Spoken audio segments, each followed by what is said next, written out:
Portugal. There's a YouTube show full of fun facts you need to know. Hola, bom dia, alegria. Munson here with the Good Morning Portugal show, the live stream, the podcast, and of course the Portugal Club. Easy one this morning. The Portuguese citizenship test. Nice and easy this morning. Hey, hold on a minute. Oh, my software's failed on my camera. Let me just give it a little bit of a jig there. That's nice, isn't it? Also, for those of you who might be daring to watch this on a big telly with high definition, I did get a memo from the production side of things at the Portugal residence suggesting I record in 1080p, which has never occurred to me before, but that's what I'm doing this morning and seeing what that's like. So I can't see any discernible difference myself here. If you can, do let me know. Is that more horrific to be to have in your living room, or less, better or worse? I don't think I've ever been noted for my extremely high production values, and I do admire the YouTube producers, the filmmakers who make a lot of effort, take a lot of effort to do things really well. Quick and dirty seems to be my approach, and don't let the excellent spoil the good. But there's definitely room, to consider some improvement. So I think I've flicked the switch that goes out at 1080p. I wonder if you can let me know if that makes any discernible difference whatsoever to you as you're viewing the Good Morning Portugal show. How are you? How was what day is it today? Wednesday. How was your Tuesday? Here we go. Into quarta-feira, Wednesday here. I've got a nice lunch date with a couple of gumpers who are coming over to see me this lunchtime. Looking forward to seeing you, Phil and Mark. Bit of a stroll around San Martino de Porto. The back's better and good enough for a little bit of a stroll, and then probably pop into Palmeira or somewhere in San Martino de Porto. So looking forward to that for a lovely lunchtime. Definitely feeling Christmassy, although there are plot twists along the way, of course. General strike tomorrow. Let's see. I don't think any of us in the Gumper community have lived through one of those here in Portugal. No difference on a phone screen. No, and I think that's the production ethic I aim at, is like quick and dirty on the phone, so to speak. So thanks for that feedback there. Morning, Mike, from Frankfurt, Germany. My goodness, you guys get about, more Christmas markets, huh? The coach, of course, Gemini, Andero, and Jackie. And yes, sorry for posting the show a bit late. Just completely forgot to post it up. It has to be done manually every day. And sometimes, I'm all over it. Sometimes, like this morning, I realized at about 3 minutes to 8, I wasn't set up. Paul has the link, though. Paul Rees is joining me. It's the Central Portugal update. And for those of you who are co-hosts, who are guests on the show, the link has remained the same now. For some months, we have a reusable studio, thanks to the the continuously improving technology of StreamYard. Great platform. And so it's possible now to just, if you've been given the link to be on the show, it's probably the same one next time you're on, which also means that if somebody inadvertently clicks on that between now and the next time they're on the show, they might end up on the show accidentally. What fun. Right, okay, so Frankfurt, Germany then for Mike. We'll see Paul Rees a little bit later on with his Central Portugal update. Always an interesting fellow to talk to. And he was, of course, formerly an Algarvian by residence, now moved to Central Portugal. I spoke to a legendary Algarvian yesterday. I'll tell you a little bit about him in a moment. The interview that I did with him for The Resident, big interview, that's published at 3 today. That was with Fred Phillips. I'll tell you a little bit more about his fascinating story, and then you can hear the whole interview yourself at 3 o'clock this afternoon. Bom dia a todos e feliz quarta. And of course, that's a Portuguese citizenship test question as well to come. A nice, easy one this morning, midweek here, hump day on the Good Morning Portugal show, the 10th of December, 2025. How are you doing? A morning of coffee and little tasks outside beckons as the weather isn't bad today. Pottering, pootling, what's the word? Bimbling. It's a bimbling, pootering sort of day for you. Enjoy, or you too, Coach. Good morning, everyone. Andero, hola, bon dia, Malta. Magical mist in the mountains this morning. Yeah, or just bloody foggy, which is how it looked when I took the dogs out last night. Bit sick of this rain now, quite frankly. I didn't come here for this. Anyway. Em Gabriel Aguas Mil. It's meant to be April. That's fine. Let's have some April showers. But flipping heck, December downpours. And I see another flipping storm forecast as well. What's this one called? Bart or Bram or something like that. What's happening? Is it anarchy and chaos with the alphabetical listings as well? I'm sure we've had cloudy. How can we have another one beginning with B now? Unless you turn your back and there's another 25 and you're back round on the alphabet again, which is what it feels like, let's face it. Have a lovely day in the magical mist, Andero. Stop moaning, Carl. Bon dia, Carl and Gumpus from Welsh. Jackie, good morning to you. And bon dia. Just got soaked walking the dogs again. Grr. But at least you've got a nice house with a kitchen now to dry off in, Mel? Found the link. Yeah, I was late to post the show this morning. So apologies for any inconvenience caused this morning. And a bon dia, Greg Gumpus from TDAC as well. It's Storm Bram, is it, Gemini? Do you keep an eye on such things? And yes, I did threaten to have a look at the weather, didn't I, yesterday? Didn't do that. Forgot. What did we do? Things got a little bit exciting and busy, and then forgot to do that yesterday towards the end of the show. And we went over time as well. We were having great fun yesterday, weren't we? So yes, I didn't do the weather.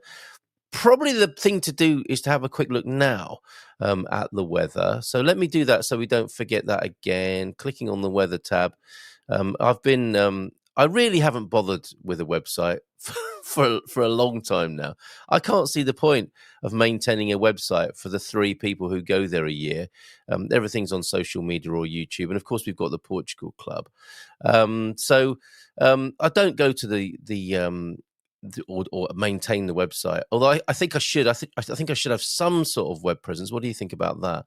And especially to describe to people what I do, because it is never changing picture. I was trying to explain to somebody my output across social media and YouTube and podcasting and so on.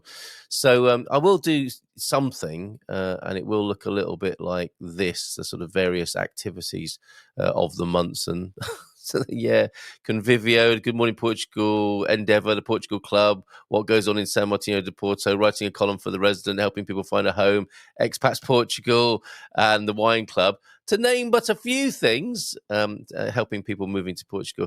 And while I was there, I saw, we used to have a weather page there, didn't we? So the weather across Portugal and the islands. Let's have a look then and see how Storm Bram might be affecting us over the next few days.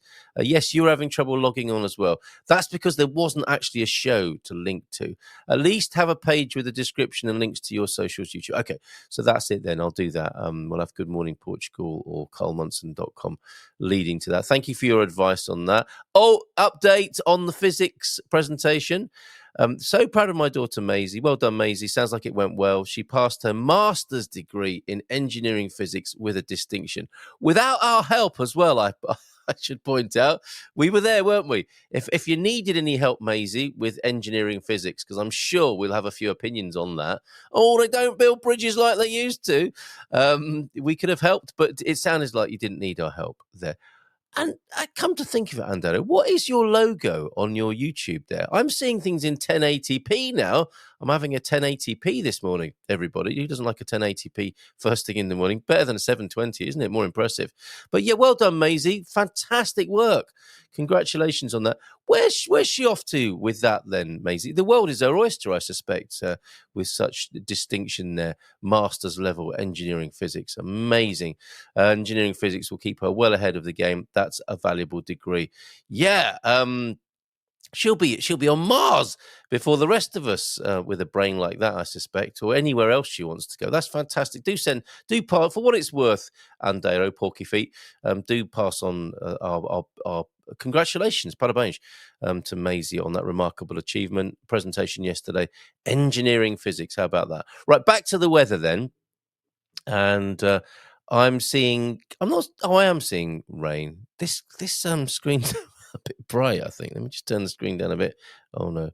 I'm going to have to get a better monitor. I couldn't see the raindrops, but looking at Lisbon now, you probably can. 16 degrees the high today, starting at 10, as in 10 degrees. No sun until Sunday. Sounds like a Beastie Boys album, doesn't it? And, that was no sleep till Brooklyn, but you get the idea. No sun till Sunday, and temperatures reaching 17 on Saturday. And then it gets a little bit cooler, but a bit sunnier. But rain all the way till then, it would appear, in the capital. Porto, 14 degrees at the moment, a low of 11, light intensity shower rain, and a sunny Saturday. Sorry, it was a sunny Sunday. Yeah, sunny Sunday in Lisbon, sunny Saturday in Porto, and Coimbra, 15 at the moment, low of 7 in Coimbra, but rain all the way until the weekend. A sunny Sunday there as well. Faro, bit of sun at the moment, actually, although rain, few clouds forecast for the next 7 days. Oh, God. 17 the high in Faro, 13 the low. Braga, 10 degrees at the moment, a bit chillier up there in the north, as you might expect at this time of year. But a sunny Saturday, 14 the high, 9 the low today in Braga. Aveiro, sunny Saturday. Bragança, you're going to have to wait till Sunday for some sunshine. Beja, even longer Monday. But rain all the way until then. It's a similar picture all across the country. Castelo Branco, rain.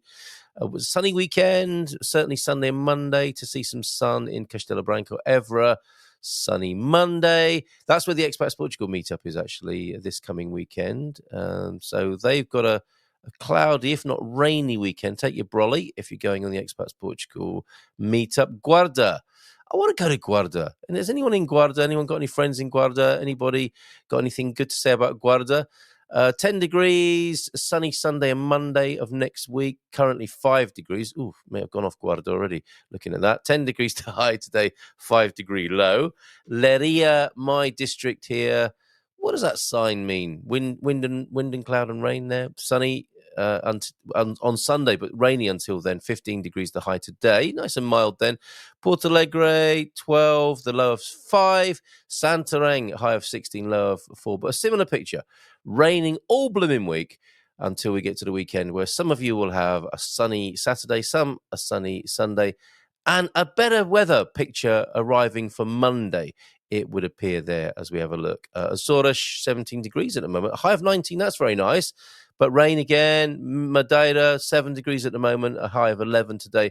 Cloudy and rainy across all of Portugal, including the autonomous regions then for the next few days. Is this Bram bringing this? Paul Rees joining us then at 8:30. We'll have a chat with him. I suspect he'll have something to say about The Economist giving us that accolade of the best performing economy in 2025. He'll give us a good view on that, I'm sure. Engineering, physics, yes. She will never have to ask anyone if they want fries with that. Or what sort of coffee? Yeah, absolutely. A beautiful sunny day in Lisbon already. Definitely going out for a walk. Woohoo! Ask Rugby Colin about my logo. Is it a rugby team? Then it looks medical, or you're part of a secret society, Andera, quite frankly. Congratulations then from Pete. To be passed on as well. Thank you. She's already had a few job offers. Of course she has. I imagine anyone serious in the business of engineering and physics is going to be looking at the universities already, especially at master's level, right? She has already had a few job offers staying in Portugal. Isn't that lovely? Glad to hear that. She invented a way to produce sustainable, eco-rechargeable battery technology. Wow. What a gal. I don't like this rain, says Pete. I don't like this rain. It sounds like you're stamping your foot while you're saying that. A bit like me this morning. Just finished the track. And you're not talking about your latest EDM banger, are you? Just finished your track. The final mix. A lot of compression. Nice bass line. No, the track. I think that's the 25-kilometer track from your house to your front gate, is it not? Used by NASA for navigation, only for it to be washed away. Oh dear, sorry. Booger! But it could be worse. I could be a gardener in Lisbon. What's Lee up to? We haven't seen him for a while. Is he swearing this morning? There must come a point when Lee gets fed up with the rain, right? He always says he likes it, but that must come to an end at some point where he wants to have a smoke outdoors without his cigarette being extinguished by a large blob of rain. Thank you, Bram. Wham, Bram! Thank you, Bram, this morning, I think.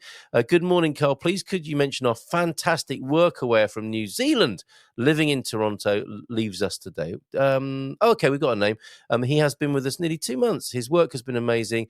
Kerry Stevens, we wish you a safe journey home. You have a new follower. Kerry, well done. Isn't it lovely working with Hugh and Jane? I'm sure you've had a great time there. You might have had 1 or 2 glasses of booze produced on site there, and their wonderful hospitality and way of life there. So well done, Kerry. Thank you for the work you've done. over there with Hugh and Jane in Viseur. Happy travels to you. And I hope you have some very fond and happy memories of Portugal as well. Excellent stuff. My pleasure there, Hugh. Yes, Fred Phillips. My goodness. He started something called Atelier de Sol. And actually, let me rewind you on this. Excuse me, where's my voice going? Going to need that this morning. I'm talking to Paul Rees in just a moment. Yeah, Fred Phillips. I didn't know Fred Phillips' name, but I'll tell you what I did know.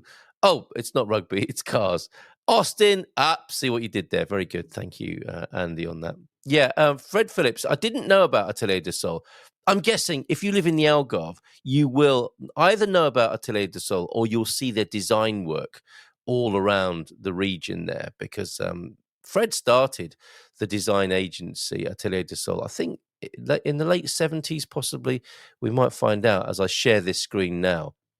But what a fabulously fascinating man to talk to. Yeah, 1979, communication design, Atelier de Sol. And I'm sure anywhere in Portugal, if you want a really good design, anything to do with advertising, digital too, graphics, signage, exhibitions, that sort of thing, I'm sure they'd be glad to work with you. Fred started this company. It's something he always wanted to do as a kid. And I think if I refresh this, there should be a picture of him as a kid. There he is. That's him as a child eating cornflakes. He was a poster boy, literally. I have to say, he doesn't look like he's enjoying them especially, but that probably was the 50th bowl when they were making the movie or making the advert for Kellogg's cornflakes. Dr. Kellogg, as it turns out, turned to be an interesting character with some strange ideas. However, his cornflakes, they had to find a way, did they not, of getting rid of lots of the substandard corn. I'm not presenting Kellogg's in a very good light here, am I, this morning? I do like cornflakes, I must admit, but I'm not entirely sure of their nutritional value. But if you think about it, old kernels of corn steamrolled into a flake and dried and roasted, and then you have to put something on them to make them taste good. So I like that. I like some, maybe some cornflakes, the Kellogg's, the originals, with some plant milk probably, and some chopped up banana and some demerara sugar. Wouldn't want it every morning, but it's quite a nice breakfast from time to time. But anyway, Fred was literally poster boy in the late 1950s. He starred in a black and white Kellogg's cornflakes television advertisement in the UK. From Sussex, I believe, Lewis, an early experience that sparked his lifelong interest in visual storytelling and the broader field of communication design, including advertising. And it was his dream, I discovered yesterday when I spoke to him, when we recorded the interview, to start an advertising agency of some sort. And he wanted to do that. And then he wanted to do it in Portugal because he visited Portugal in the 70s, the early 70s. He fell in love with a girl here in Portugal. They got married. And he was telling, she was a hairdresser. She left school at 13 to become a hairdresser. And they had a family. But before all of that happened, they got married in 1974. And we all know what happened in 1974. The revolution happened 25 days later after they got married. Got married in the last day of March. And then the revolution came 25 days later. They went on honeymoon. And Fred was telling me about this fascinating situation whereby you've probably heard of green receipts, which last until this day for small businesses. Anyone who invoices you might give you a green receipt, which used to be literally a triplicate book with 3 levels, hence triplicate, of course. Yes, I know you know what that meant. And there'd be one for you, one for the customer, and one for the government. There used to be blue pages as well, apparently, or the blue forms. And they were to ask permission. So not only did Fred need permission from his wife's father, he needed permission to get married because he was a foreigner, I think. Maybe he needed it anyway, but certainly because he was a foreigner, he needed permission from the local authorities to get married, or for her to get married to him. She needed the permission. And then they needed permission to go on their honeymoon.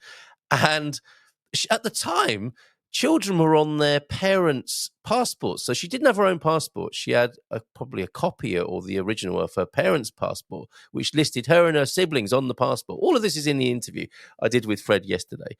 And they got to the border because they were going to spend a couple of days in Spain for their honeymoon with their blue page approval from the local authority, the Junta de Freguesia or the town hall or whatever, and they were stopped at the border. No, we can't identify you. It just says your name in the your parents' passport. A grown woman who just got married, her only ID passport wise was in her parents' passport, and no, the customs man says no, you can't come to Spain. Or maybe the Portuguese border people said you can't go over, or the Spanish people said you can't come in, but they had to stay in Montegordo instead, this side of the border, for their honeymoon. But amazing times that Fred speaks of, and then went on to have a family here in Portugal, left his native Sussex, came and lived in Portugal, absolutely loves Portugal, and has some great things to say about the Portuguese culture and his thoughts for the future. And so interesting is Fred that we're going to have to do a part 2. But it was great. It was great chatting with him yesterday. That drops on the Portugal Residents channel at 3 o'clock this afternoon. A few more minutes then. I better get a move on here, say a few more hellos, read a few more messages, and do the very easy Portuguese citizenship test question this morning. All right, where are we? Lee McGrady, head gardener McGrady, told me last night that he had to give up after planting a hedge in a thunderstorm. Not a euphemism. At least the ground is easy to dig, but also very, very easy to get a tractor stuck in. Your tractor!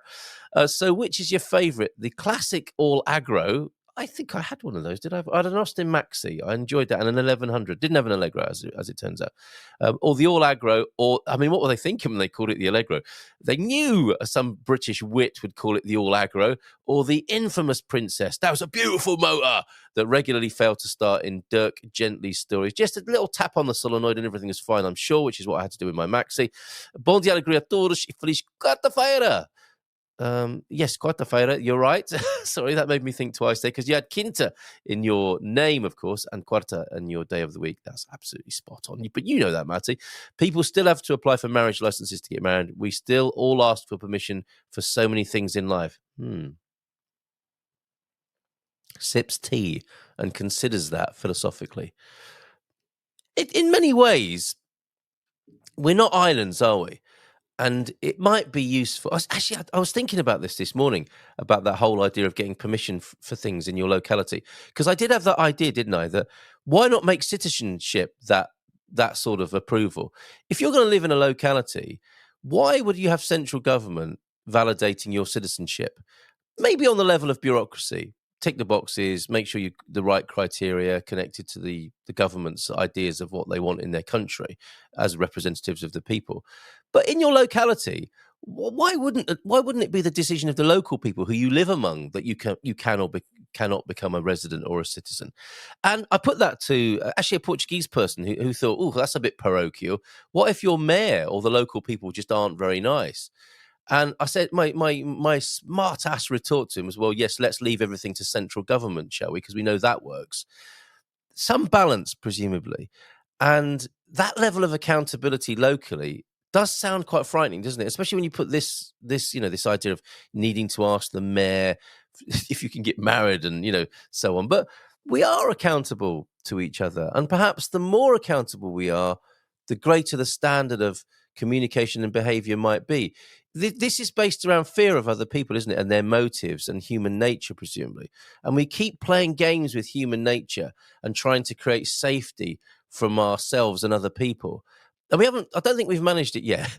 But some systems are better than others, aren't we? What we can discern is a sense of improvement, possibly, with these things. But yeah, it's all work in progress. So it was like the conversation yesterday. When we throw the baby out with the bathwater, we lose the baby. Obviously, some balance is required in all things. Some discernment. And of course, constant communication and reviewing of these things as well. But yeah, I suspect you say that with a wistful tone there. We still all ask for permission for so many things in life. I don't mind the permission of the wise, quite frankly. That could be a useful check and balance. I suppose what I resent is having to ask permission from complete dunderheads who seem to have been running the world for a little while now. Anyway, we can see a low cloud hanging over your place. Oh, that's to Matty, not to me. That's rude, actually, Matty. Been on the Feijoa again, I suspect. I have lots. Cambridges, A40s. Oh, I have had lots. This is talking about Austins. I guess you bought Austins just to impress the girls. Look, my name's on this car, ladies. But my fave was the banger man's favourite, the Tank Austin 3-litre. My son is named Austin. My daughter's middle name, the wife would do for it as the first as well. Brilliant. A love of Austin's there for Andero. Morgan. Is that a Morgan? Is Morgan part of Austin then? Was Morgan the elite brand of Austin? I'm confused now. Awesome, says Pete. And have a great day. He's got to get his shoes on and get out in that sun. I have to leave. Was it something we said?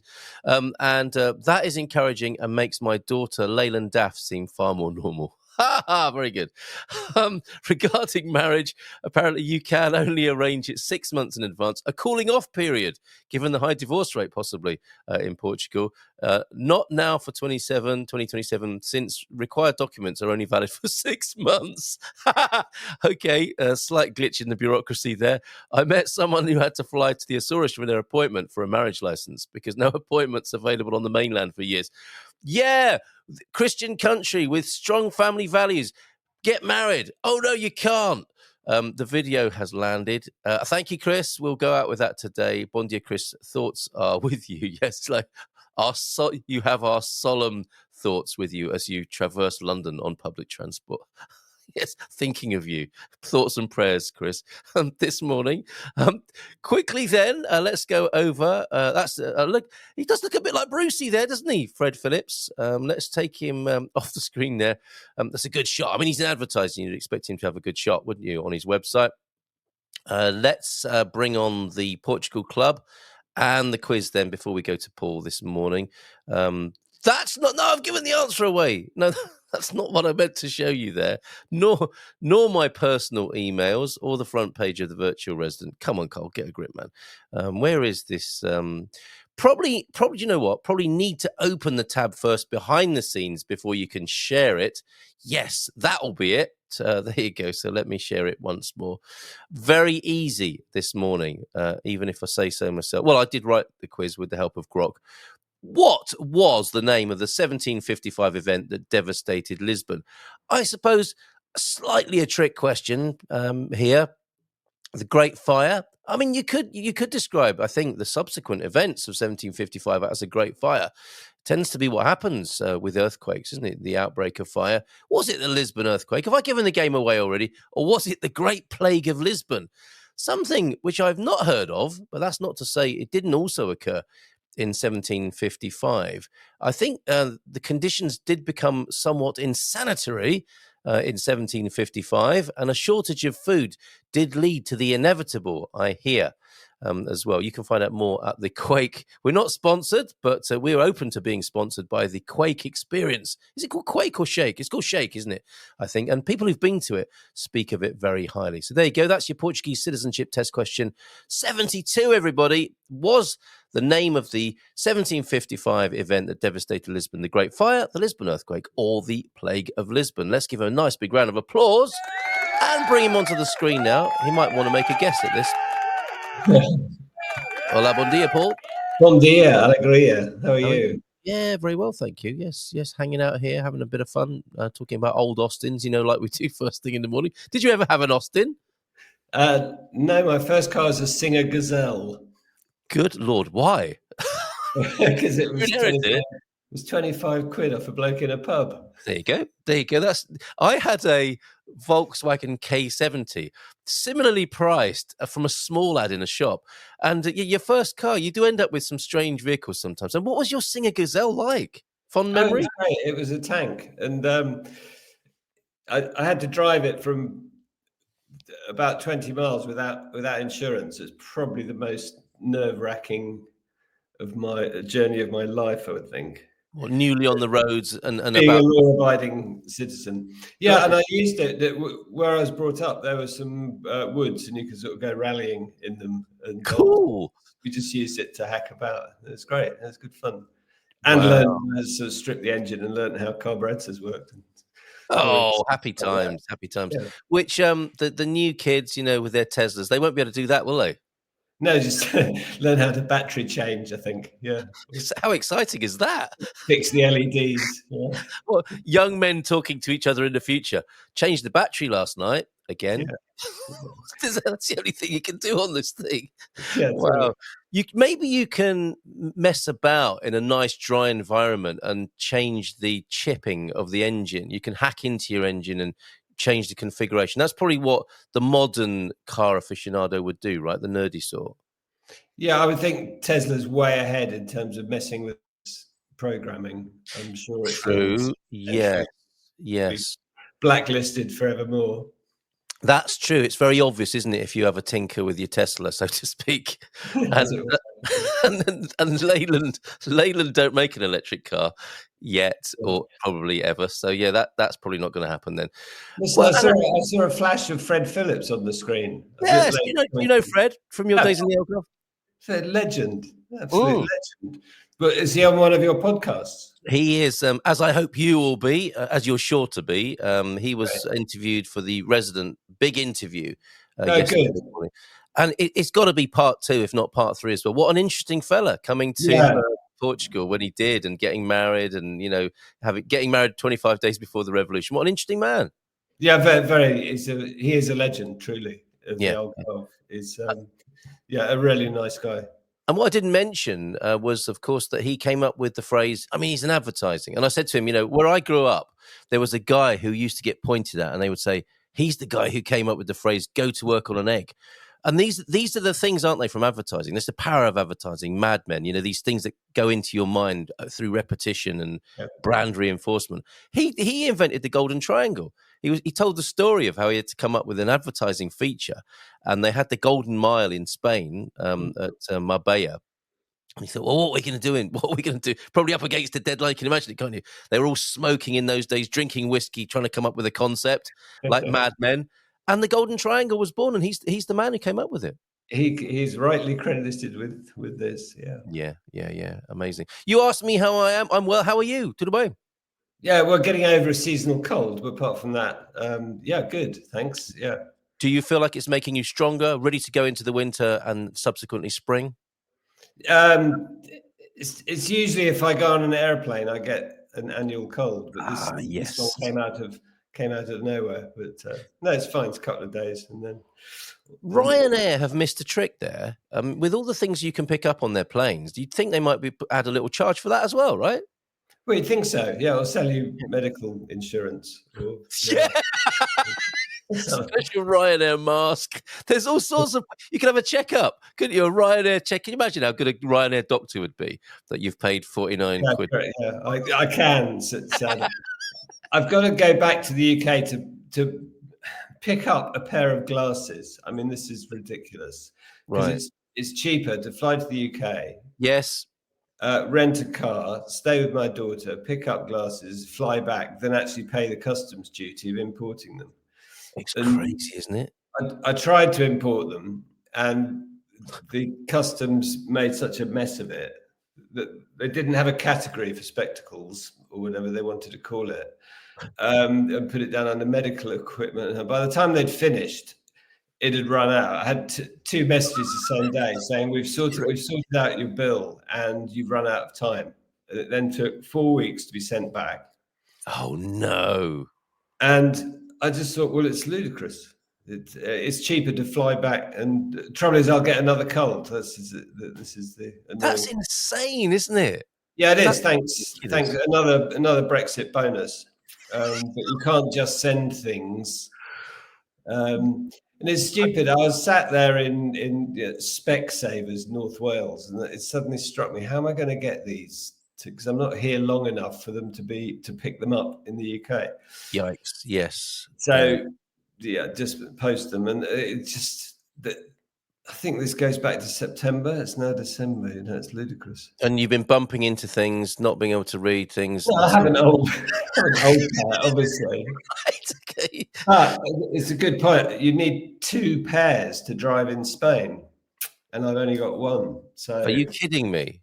No.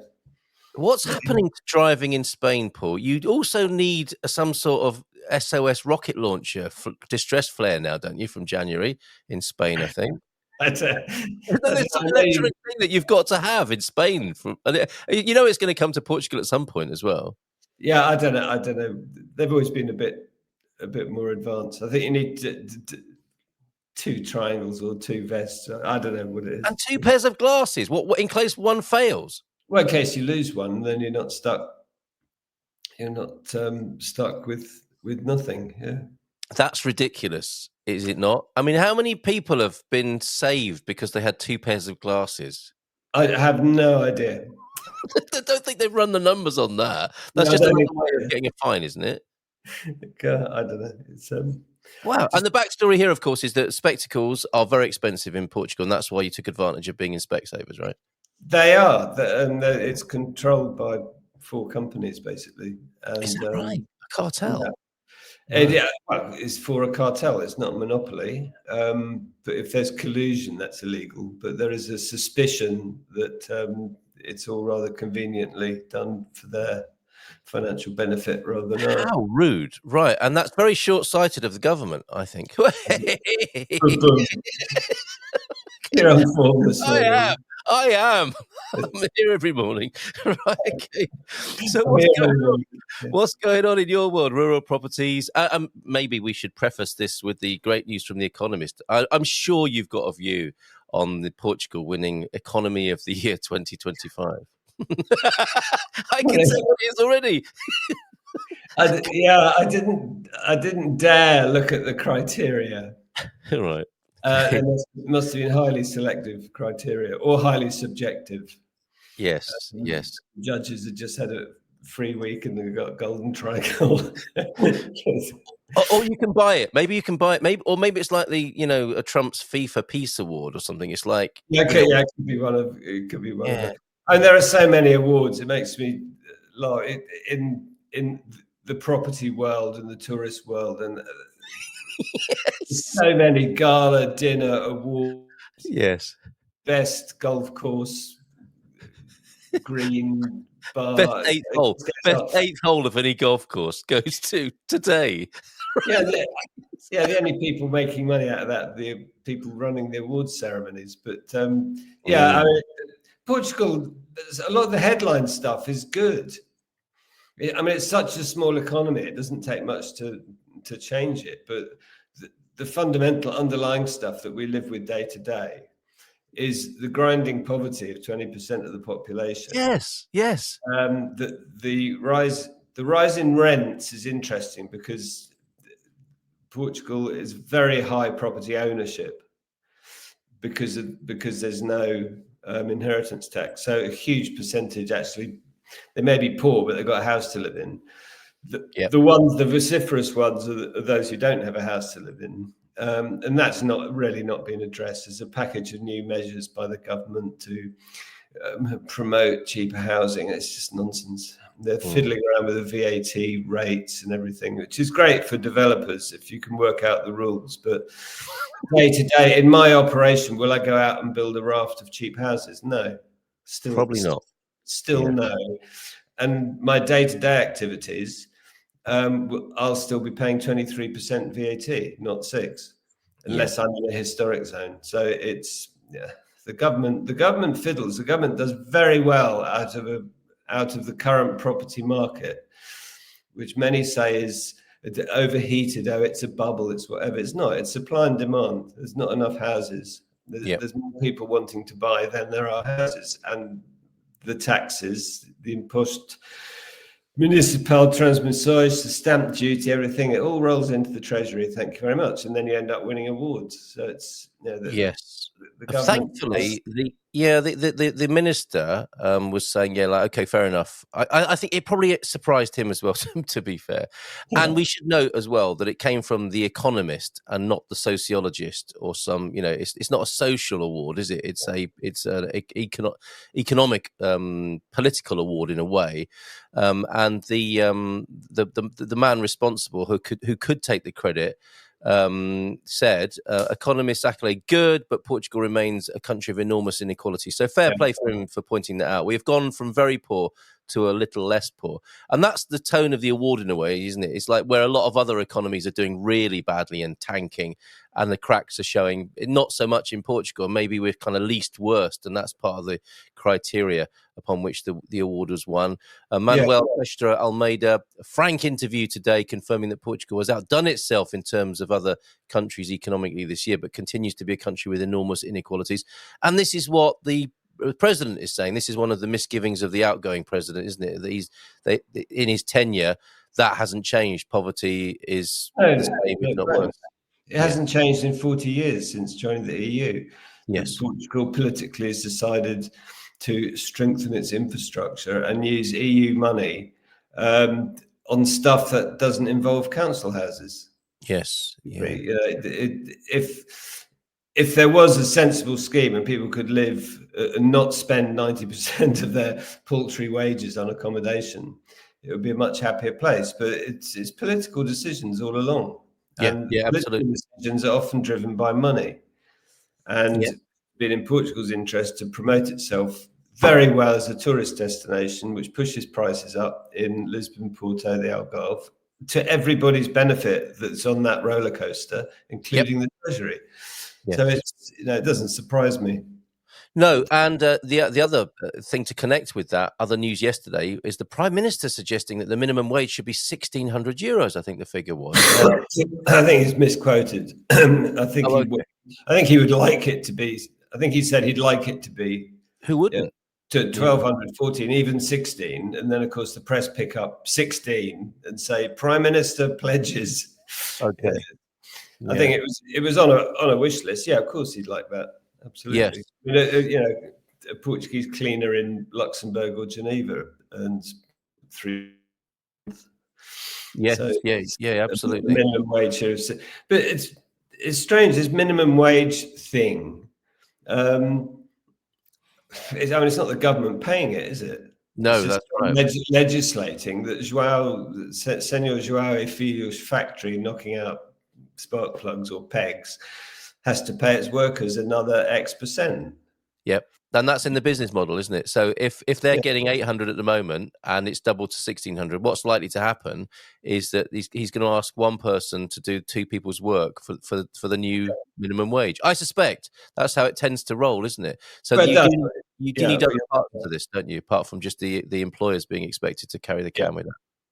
Machine that replaces 1 in every 2 workers. That could be it as well, couldn't it? Yeah, absolutely. I think it does need to be holistic, and I don't know if we're going to see any holistic solutions on the political front anytime soon. But let's see, and we'll see what the new president has to bring to this. Have you any thoughts on that?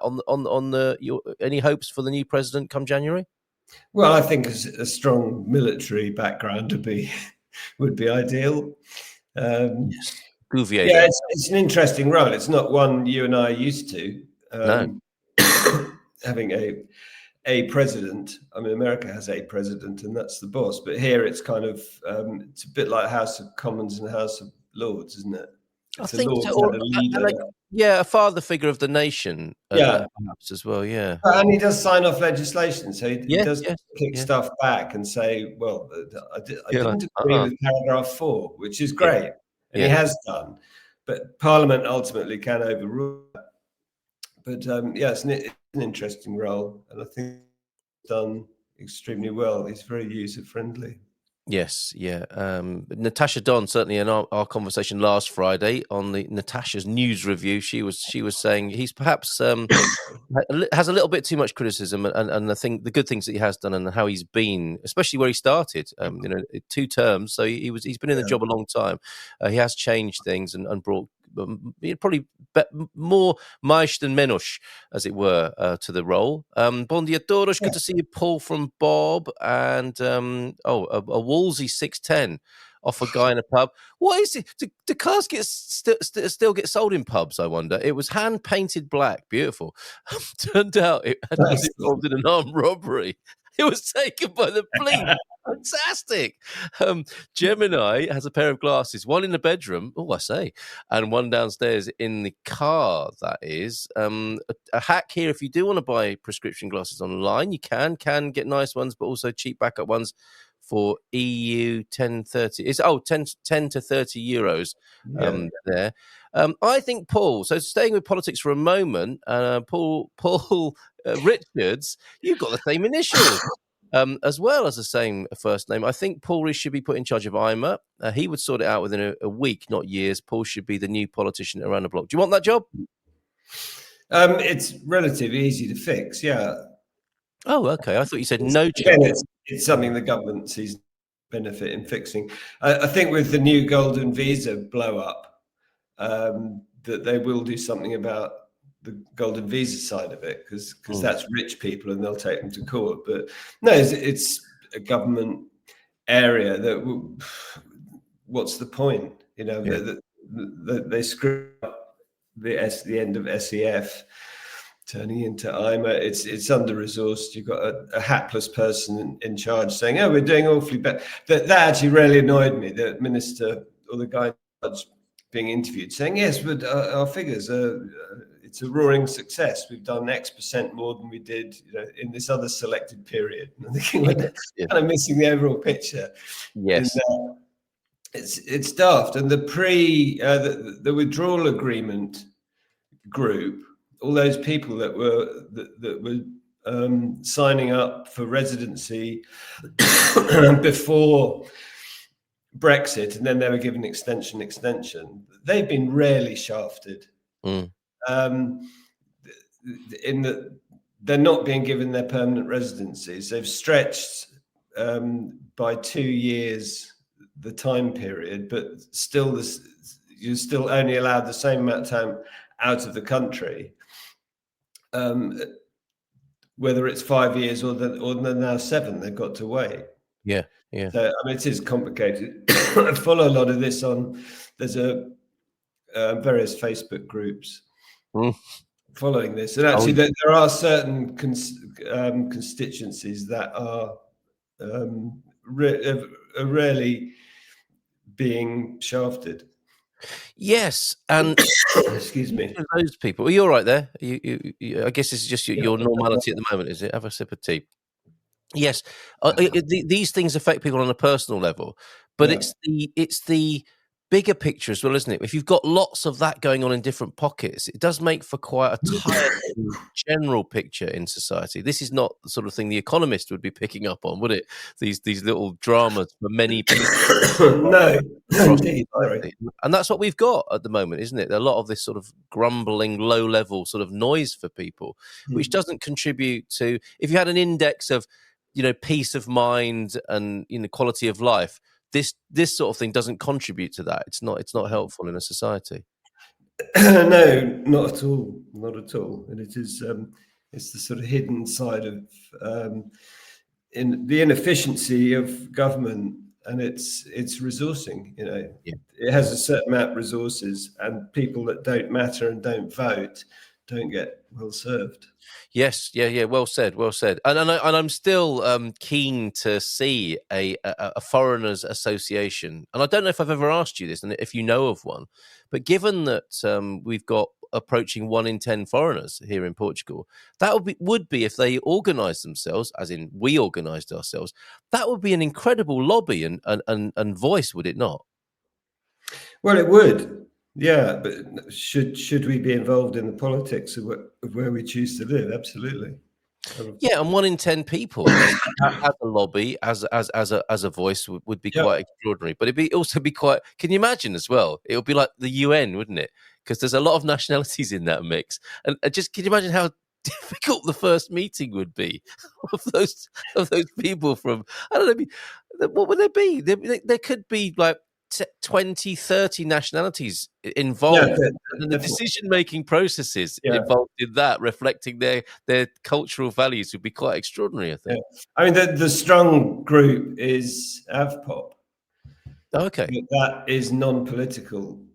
It was set up as a property owners association, and it's actually, you don't have to be a property owner. That is mostly British, then German, then other ranks, but they don't lobby. They don't. The only person I know who does that, Paul, is Tig James. There's a picture of her in every IMA office, like Whatever happens, don't talk to this woman. Ask for the manager. With darts in it, yeah. Yes, exactly. Fair play to her. She sticks it to the man. She's taken it to the EU, hasn't she? Yeah, but it's actually not brilliant having one person doing that. Oh, absolutely. Yeah, we need representation across the board, don't we? Yeah, absolutely. You know, and yeah. Now, on a happier note, and if you're okay to do so, I mean, are you all right for a little bit longer? Yeah, The excitement of this morning is clearly taking its toll of being on the Good Morning Portugal show. Fine. Far away. Remember, many of those 1 in 10 immigrants are adult children of Portuguese parents. Give them a vote, I say, much less of differing descent. I think it'd be an amazing project. I really do. Even if not a great project, then a great party. The food would be awesome, and the music will be incredible.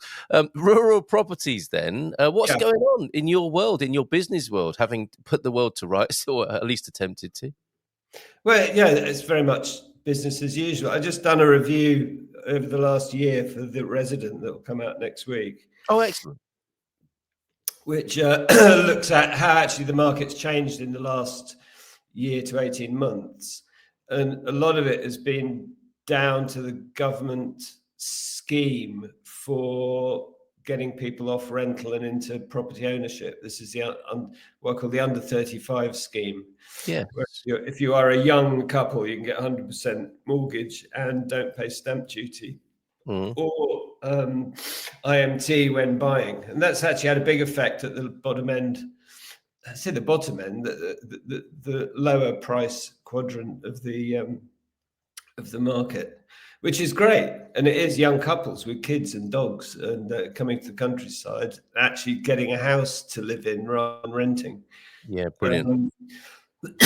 Which has been, that's had a good effect. And obviously the money's coming from banks, not the government. So the banks do want people to buy houses that are properly habitable and worth the money. So that has put pressure on that end of the market to produce, I'd say, properties up to 150,000 that are done, that have got heating and insulation and stuff. Yeah. So that's had a big effect. And it's not just a case of if you've got lots of lower end stuff, you'll sell more of it.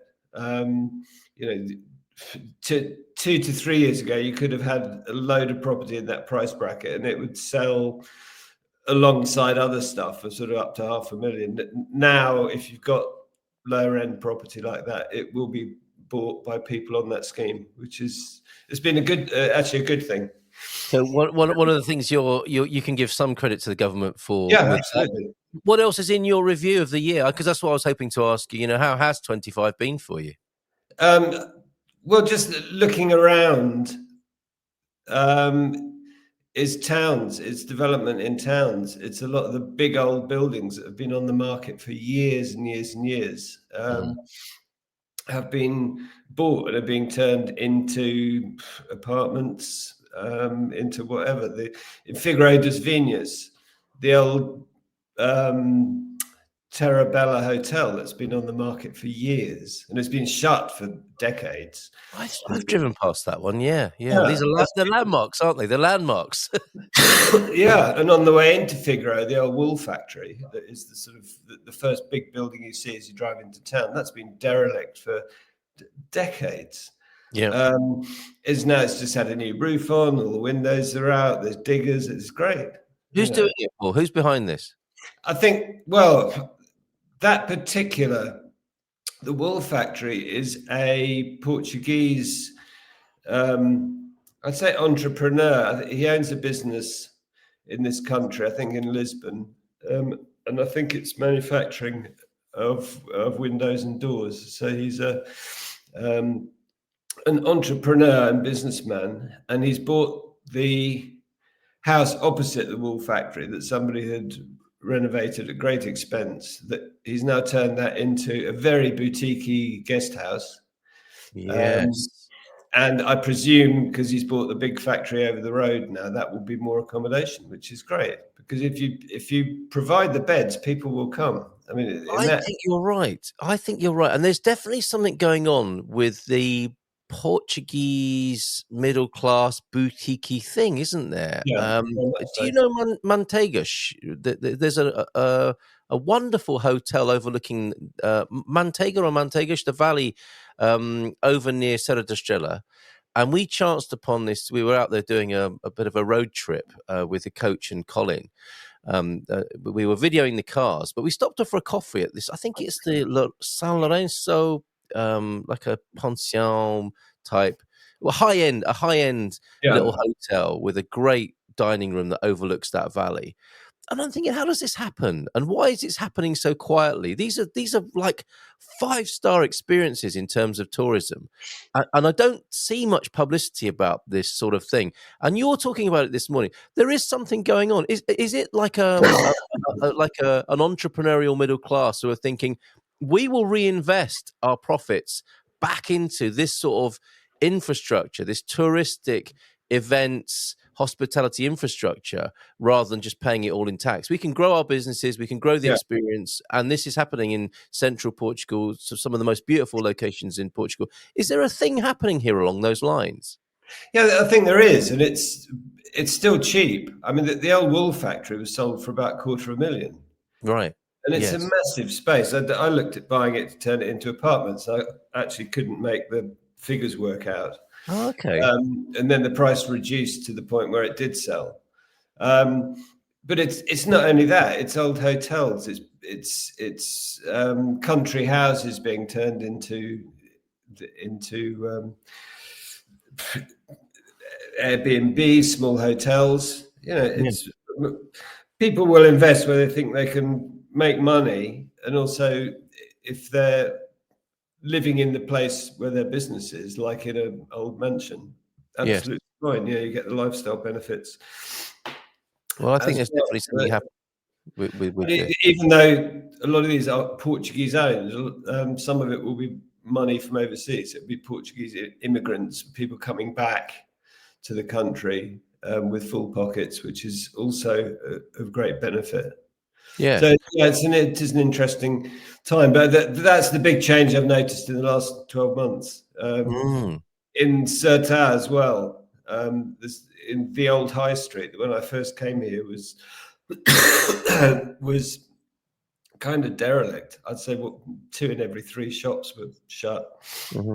And that now there's some big old buildings there that have been purchased and are being completely refurbed.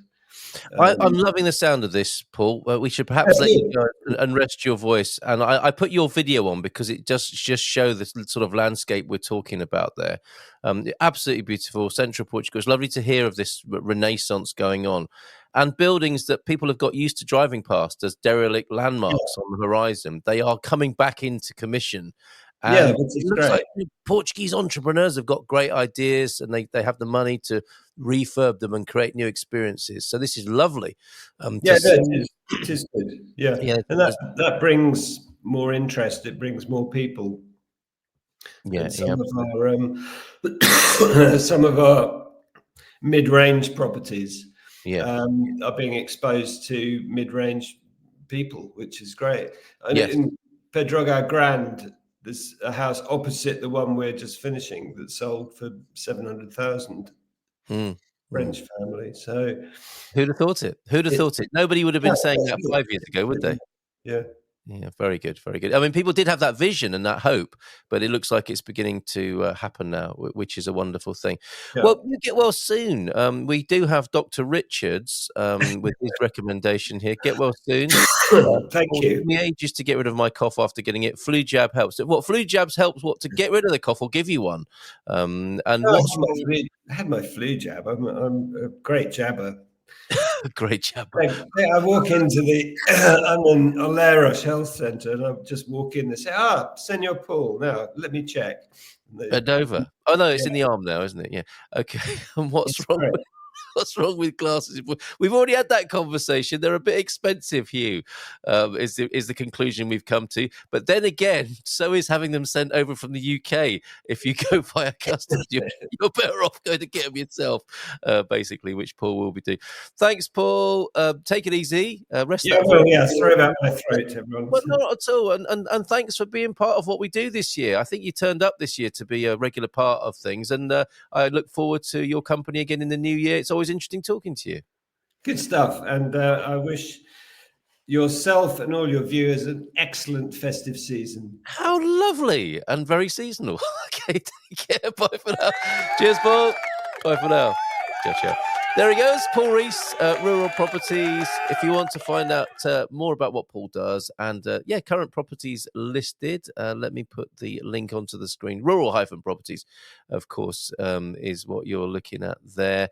There we go. Rural Properties with the hyphen in the middle.com. It's on the screen for you now. A few more comments then before we go, and a video from His Majesty's United Kingdom and the public transport thereof. A few more comments based on what we've been saying. Yes, make Paul head of IMA. We've got Matty. In my humble opinion, and you don't often say that, Matty. You just tend to give us your opinion. But anyway, higher minimum wage is desirable. But first, they should start protecting the sick. At the moment, you're punished if you get sick. That doesn't sound like a good system. Maybe it stops some people getting sick, though, by not, I'm only joking, by not getting paid 2 days and after that only getting 55%. First 2 sick days, employee does not receive salary. After 2 days, he gets 55% of base salary. So in my humble opinion, you get punished for getting sick. I guess you could see it like that. Also, the difference between minimum wage, public and private workers' parameters is huge in terms of hours, holidays, conditions, etc. Yes, I'm sure that's true.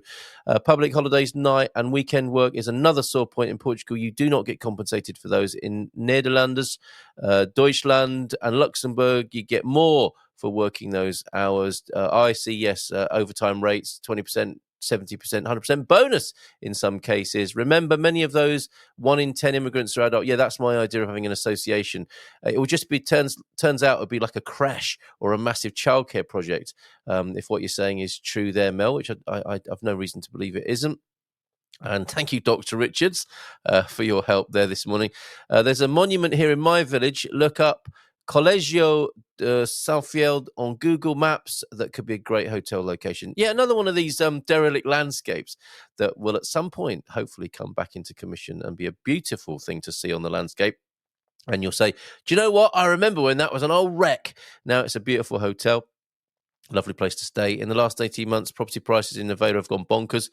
18 months in the last 5 years, 8 years, Aveiro prices have gone bonkers. I'm sure third highest increase in Portugal, and they're selling. Yeah, Aveiro, a very attractive destination, always has been, hasn't it? A lovely place. The Venice of Portugal, of course. And you know there's a sign in Venice saying the Aveiro of Italy over there. Right, we're going to end with a video from Chris from public transport. It looks like he's safely got to his workplace, so we might get a nice panorama of the London monuments and features of the landscape there. So thank you very much for being with us. Thank you, Paul. Pop over to the Portugal Club, have a guess at the Portugal Club citizenship test, and we'll see you again tomorrow. Take care. Bye for now. Ciao. Morning, Carl. It's a bit murky today. So can you tell where I am? Do you know what that is in the distance in the background there? Okay. Right, so I'll stop looking at it. I hope you can see it. So, yeah, do you know what that is in the distance in the background there? So, can you tell me where I am this morning? Yes, so I've got my snood, I've got my puffer jacket, I've got my beanie hat. Yes, I'm still being a Star Wars extra, according to Pete. But good morning, Portugal. Hope you're having a great day. And no stories from the train today. I was too busy watching something on my phone about the nostalgic train ride that they're doing in New York. If you get a chance to see it, it's amazing. People dress up in 1930s attire and they get on this train, which is from the 1930s, and they're playing some fantastic big band music, etc. And they do it every week, 1 day a week, until Christmas. There's only 2 left, I believe. But yeah, so I was watching that. I just got hooked on it, actually. Just seeing all the lovely garms that people used to wear compared to how people dress today. So This is Chris from Capricorn 12 reporting for Good Morning Portugal from the banks of the Thames in London. Couple of weeks I shall be enjoying myself in the Algarve. Until then, it's got to be a situation of I just report from the side of the Thames, having a bit of fun. Love you people, speak to you soon. If you like this video, remember to give it an extra thumbs up for Carl. There you go, take care, bye for now.